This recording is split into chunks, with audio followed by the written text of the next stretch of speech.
Welcome to Winchester News Online with Glenn Hunt. Good afternoon. Welcome to Winchester News Online. Here are today's top stories. Student housing under threat. University takes a green day. And Winchester runs into trouble. Students in Winchester could struggle to find accommodation in the city as early as next year. Stuart Appleby reports. Winchester students could face problems over securing future housing. The news comes following a government plan giving local councils the power to prohibit houses being turned into student accommodation in areas like Stanmore and Winol. I think the powers the government are going to suggest that the local authority has to tighten up on building regulation and the use of buildings for multi-occupancy will be good, because it will bring up the standard of accommodation in the area. I don't really think that the government's proposals will actually do anything. There won't be any more houses. Many houses have gone over to multiple and the local community feel that they've kind of lost out on that because it was an area where only really was a family area. With the university growing in numbers year upon year, is the new government initiative a good thing for students? In a city like Winchester that's only got sort of limited housing anyway, then it's hard. I think it's in specific areas rather than sort of set out, so you don't get to see the variety of other places. Everyone just stays in one place, which is a bit disappointing. And there's a lot more they could do to help them out. I mean, they give us grants and stuff, but I think with the ability to find housing and stuff, I think there's a lot more they could do to help us. More plans to improve parts of Winchester housing are being discussed by the council, with popular student destinations like Sparkford Close possibly becoming a distant memory. Stu Appleby, Winchester News Online. Motorists in Winchester have suffered the effects of potholes in the roads following the recent cold snap. Claire Ice-Brandy finds out more. We're not the only ones to have suffered at the hands of the recent freezing weather conditions. The roads have taken a beating too, and potholes like these can be found in and around Winchester. So just what are the council doing about it? It's been a very bad winter. There's been a lot of snow, and of course, as it fills up with frozen water, it makes any small cracks in the roads bad. But my hope is that the Winchester City Council will fix it quickly. The state of the road is quite dangerous, really, and people coming along here fast with trailers, they're bouncing all over the place, so it's a wonder they've not swung into some of the parked cars before now.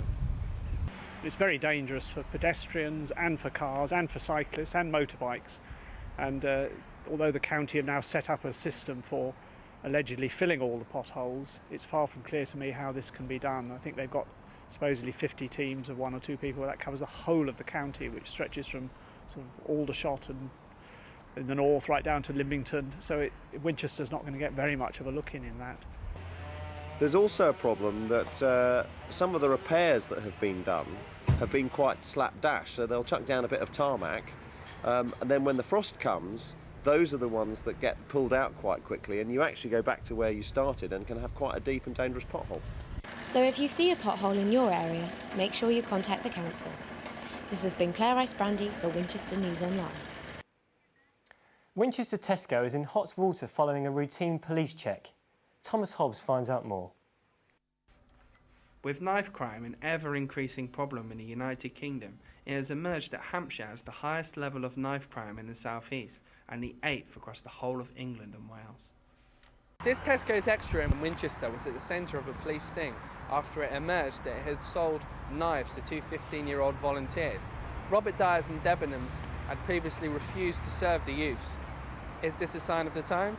Well, the recent exercise the police conducted with using a couple of youngsters is a good one, and absolutely no question about that.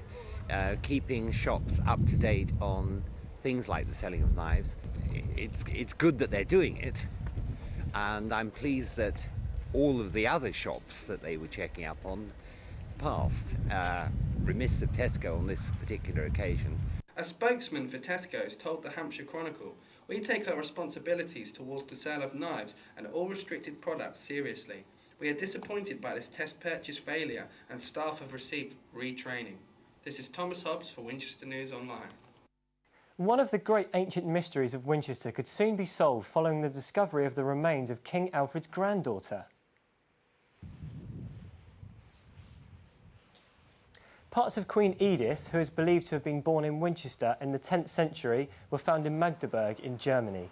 Now, using the latest DNA techniques, scientists hope to make a link with the Queen to Winchester and her grandfather. In Magdeburg last year, huge interest in the German press, and now there's a lot of interest in the English press.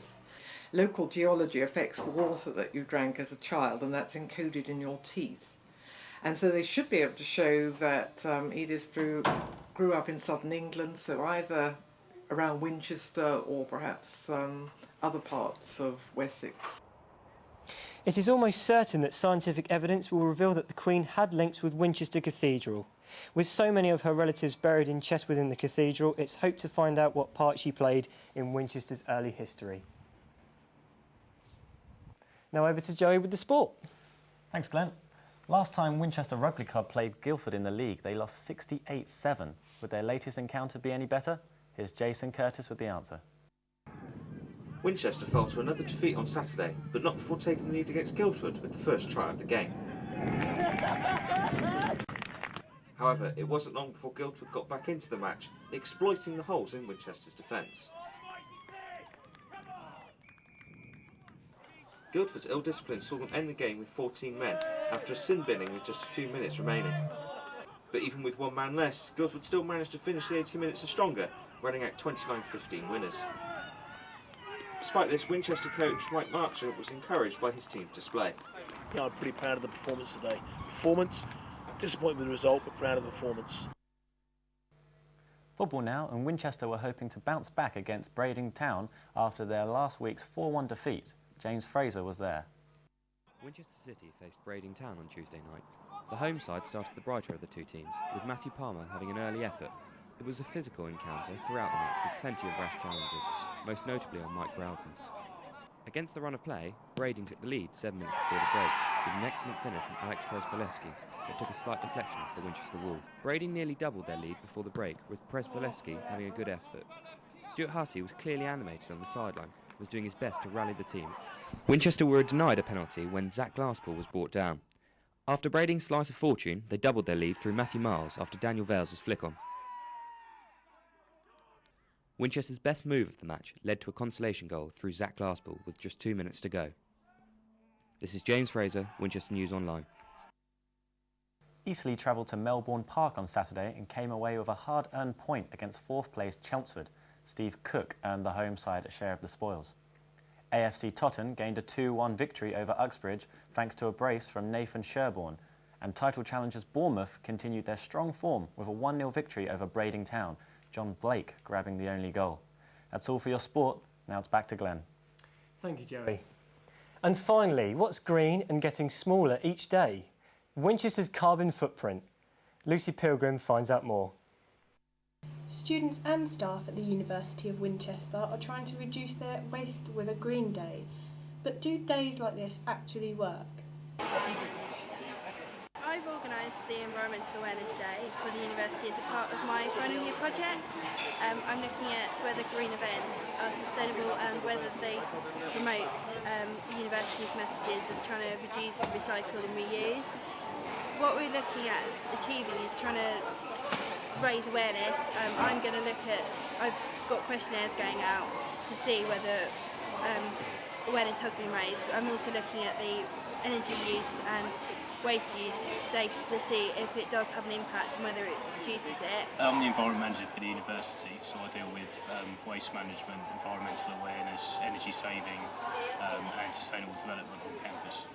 Well, obviously we're aiming to increase the awareness of environmental issues amongst our students and staff. Let's hope that this makes a difference. This is Lucy Pilgrim reporting for Winchester News Online. Thank you for watching. Join us again next week, and for the latest developments, log on to www.winol.co.uk.